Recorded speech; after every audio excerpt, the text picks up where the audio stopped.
नमस्कार दोस्तों, आप सभी को प्रणाम। आप सभी स्वस्थ होंगे। कोरोना का टाइम चल रहा है।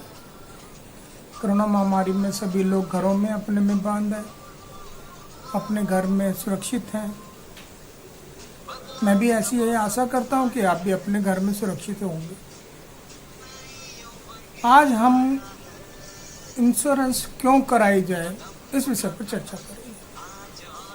हमें इंश्योरेंस क्यों करानी चाहिए, क्यों तो लाइफ इंश्योरेंस करानी चाहिए, क्यों हमें अपने व्हीकल की, अपनी प्रॉपर्टी की, क्यों हमें जनरल इंश्योरेंस करानी चाहिए, क्यों लाइफ इंश्योरेंस करानी चाहिए, क्यों करानी चाहिए, इसके पीछे क्या हमारा उद्देश्य होना चाहिए और हमें किस प्रकार से इसको दूर करना है। पहली बात, जनरली मैं अब से कुछ 40-50 साल पहले या 60 साल पहले की बात करूं तो लोगों में इंश्योरेंस कराने का कोई क्रेज नहीं था। किसी तरह के इंश्योरेंस करने की कोई इच्छा नहीं होती थी। कारण कि इनकम टैक्स के पर्पज से ही लोग ज़्यादातर इंश्योरेंस करवाते थे।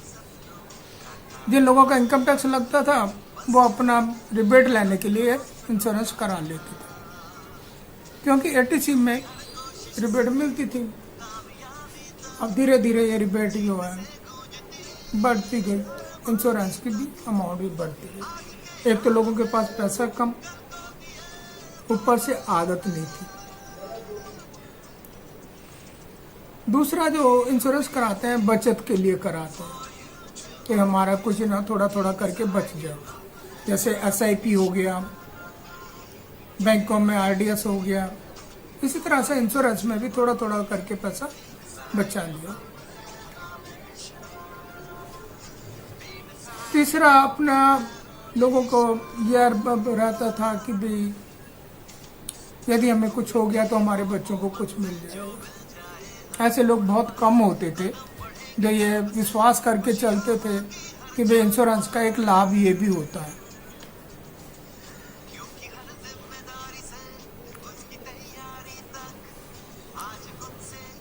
सभी लोग इंश्योरेंस के महत्व को तो समझते थे लेकिन कराते नहीं थे, या ये समझो कि उन्हें आदत नहीं थी। आज की डेट में ये एक आदत लोग बन रही है, परंपरा है। आज भी हमारे भारत में सिर्फ 3% लोग ऐसे हैं जो इंश्योरेंस कराते हैं, और उन 3% में भी आधे लोग ऐसे हैं जिन्होंने इनसफिशिएंट इंश्योरेंस करा रखी है, यानी कि जिसे 5 लाख की करानी चाहिए तो 50,000 की करा के बैठा हुआ है और बहुत खुश है कि मैंने इंश्योरेंस करा रखी है। जिसे 50 लाख की करानी है वो 5 लाख की करा के बैठा हुआ, तो ये टोटली गलत है। जब करानी है तो अपनी ज़रूरत के हिसाब से, अपने सामर्थ्य के हिसाब से करानी है। इंश्योरेंस के जो फायदे हैं, जो लाभ हैं, जो ज़रूरतें हैं, वो अपने हिसाब से देखनी है, लेकिन कराना अवश्य है। इंश्योरेंस का जो सबसे बड़ा फायदा है,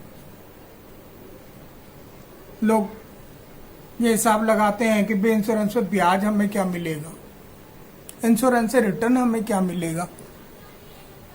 जनरली जब रेपो रेट ज़्यादा होता था 14%, 15%, तो LIC भी ज़्यादा देती थी, इंश्योरेंस का रिटर्न भी ज़्यादा होता था। आज की डेट में इंश्योरेंस में रेपो रेट कम हो गया है तो रिटर्न भी कम हो गया है। लेकिन जो इंस्ट्रूमेंट्स में रेपो रेट से लिंक हैं उनमें इंश्योरेंस सबसे बढ़िया है। एक चीज ये ध्यान देख लीजिए कि जब कोई साथ ना दे रहा हो, जब घर में एक कमाने वाला ना रहे, तो यदि उसने इंश्योरेंस कमा दी है तो उस आदमी को तो खैर नहीं रोक सकते, उसकी तो सुरक्षा प्रदान नहीं, लेकिन जो दूसरे जो घर में बैठे हुए लोग हैं उनको इतना खाने पीने के लिए मिल जाएगा कि वो अपने पैरों पे खड़े हो जाएंगे। मैं आपको एक उदाहरण से इसको समझाने का प्रयास करता हूं।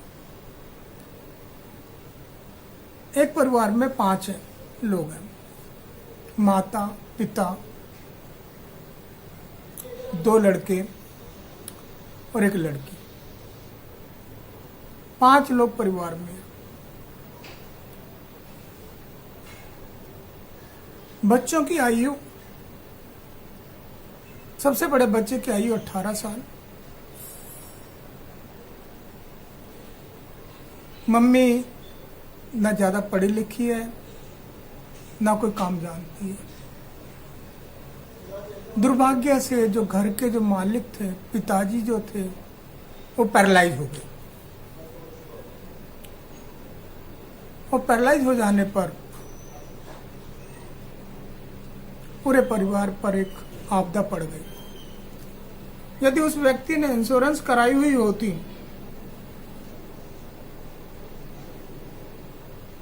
तो पैरालाइज होने के बाद उसने जो राइडर लिया होता है कि बीमारी का राइडर है, तो क्रिटिकल इलनेस का राइडर है, तो उसको पैसा मिल जाता, उसका जो आगे का प्रीमियम है वो माफ हो जाता और उसको पैसा जो हो ना उसकी बीमारी के इलाज के लिए मिल जाता। परंतु ऐसा नहीं था।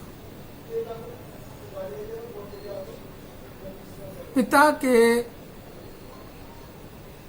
पैरालाइज होने पर बड़े बेटे पर बोझ आ गया।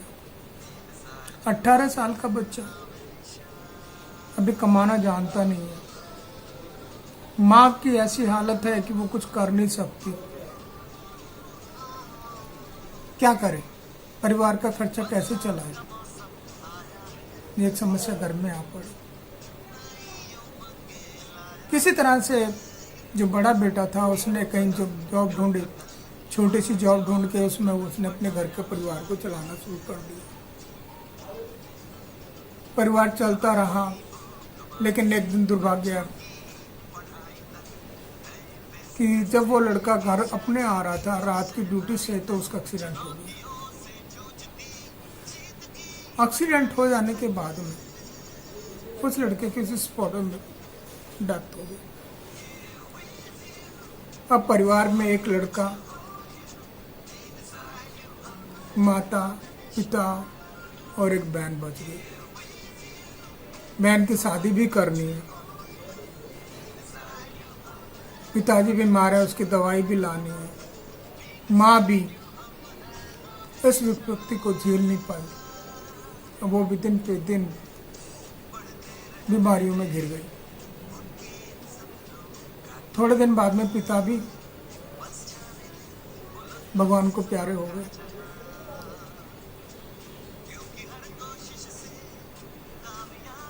लेकिन इसमें अच्छी बात यह हुई कि जो लड़का था वो थोड़ा समझदार निकला।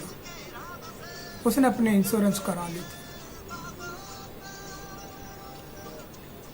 उसने 5 लाख की इंश्योरेंस कराई।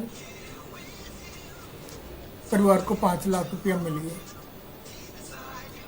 छोटा लड़का भी छोटा था, परंतु थोड़ा बहुत काम किसी के यहाँ पे उसने शुरू कर दिया, किसी प्राइवेट कंपनी में जाकर काम करना शुरू कर दिया। किसी तरह से घर की गाड़ी चल पड़ी। लड़के की शादी कर दी गई, दोनों माँ बेटे बचे। बेटे ने कुछ कमा के, कुछ 5 लाख को मिला था, कुछ एक्सीडेंट का मिल गया। एक्सीडेंट हुआ था इसलिए वहां से भी MR मोटर व्हीकल एक्ट के अंतर्गत के इंश्योरेंस का क्लेम मिलता था, वो बड़े लड़के का वो मिल गया। तो आज परिवार की हालत ये है कि उन्हें पैसे के लिए किसी को आदमी के पास परेशान होकर जाने की जरूरत है।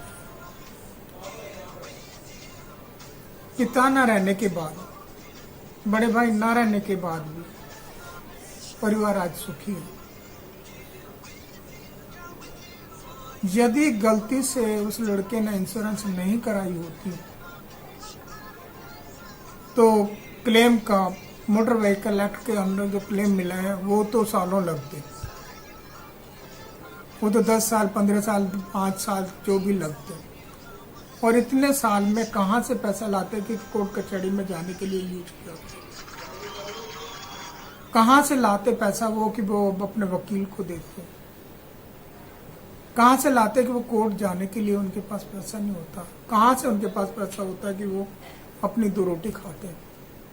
कहाँ से वो अपनी बहन की शादी करते, अपनी बेटी की शादी करते? तो सबसे बड़ा फायदा इंश्योरेंस का यही है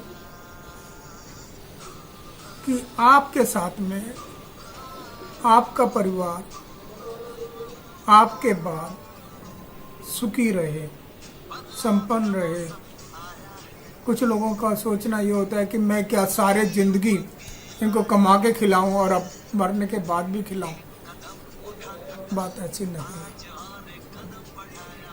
क्या आप उनसे प्यार नहीं करते? क्या अपनी पत्नी से प्यार नहीं करते? क्या अपने बेटे से प्यार नहीं करते? क्या अपनी बेटी से प्यार नहीं करते? यदि करते हैं तो क्या आप उन्हें मरता हुआ देखेंगे? मान लो आप चलो मरते नहीं हो, पैरालाइज हो जाते हो, तो क्या करोगे? आपकी दवाई का कहाँ से इंतजाम होगा? भाई आपके लिए भी तो है ना। तो इसलिए हमें इंश्योरेंस अवश्य करानी चाहिए। इंश्योरेंस को ये ना देखें कि भी हमें इस पे बैंक से कम ब्याज मिल रहा है। अब आप एक उदाहरण और देख लीजिए। आपने 10 लाख की इंश्योरेंस कराई, आपने पहले इंस्टॉलमेंट दी,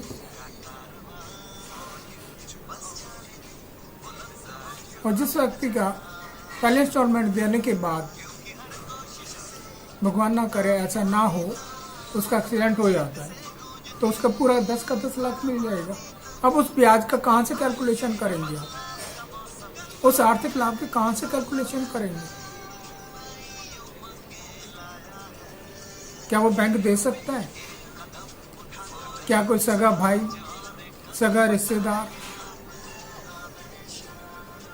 जिस पे आप बहुत ज्यादा विश्वास करते हैं, क्या वो दे सकते हैं इतने बड़ी अमाउंट? कदापि नहीं। तो इसलिए आपसे हाथ जोड़कर विनती है, आपसे रिक्वेस्ट है कि इंश्योरेंस अवश्य कराएं। बिना इंश्योरेंस के आप अपने जीवन को खुला ना छोड़ें। आज आप देख रहे हैं कोविड का, क्या किसी को पता था कि कोविड आ जाएगा?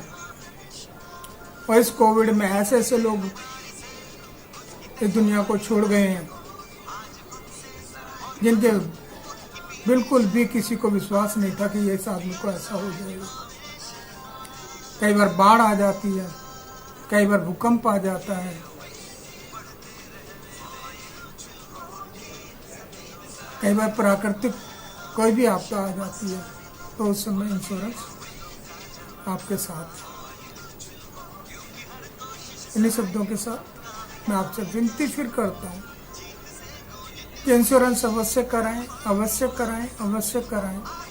जितना आप बचा सकते हैं, जितना आपके जाने के बाद आपके परिवार को जरूरत है, उतनी कराएं।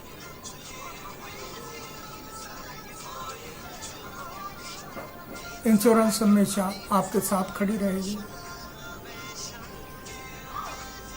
जब भी इंश्योरेंस कराएं, अपने पेपर अच्छे से देख लें, अपना तसल्ली कर लें। और हाँ, एक चीज़ और, बहुत से लोगों को ये भ्रम होता है कि वे प्राइवेट में क्यों कराएं, गवर्नमेंट में क्यों ना कराएं, LIC में ही हम इंश्योरेंस कराएं। आज की डेट में LIC और प्राइवेट कंपनियों की जितनी भी इंश्योरेंस कंपनी सब एट पार है, सबको IRDA रेगुलेट करता है। जिस प्रकार से रिजर्व बैंक ऑफ इंडिया सारे बैंकों को रेगुलेट करता है, आर्म्स गुड है। यदि आपको कोई दिक्कत है, आर्म्स गुड है। कंज्यूमर प्रोटेक्शन एक्ट है, आप किसी तरह से परेशान नहीं होंगे। इसलिए आपसे विनती है, आप अपने परिवार के लिए आप अपने यारों प्यारों के लिए, आप अपने जीवन साथी के लिए उसके जीवन को परेशानी में न डालिए। इंश्योरेंस कराएं और निश्चिंत हो जाए। हम हैं हमेशा आपके साथ। Kotak life insurance company.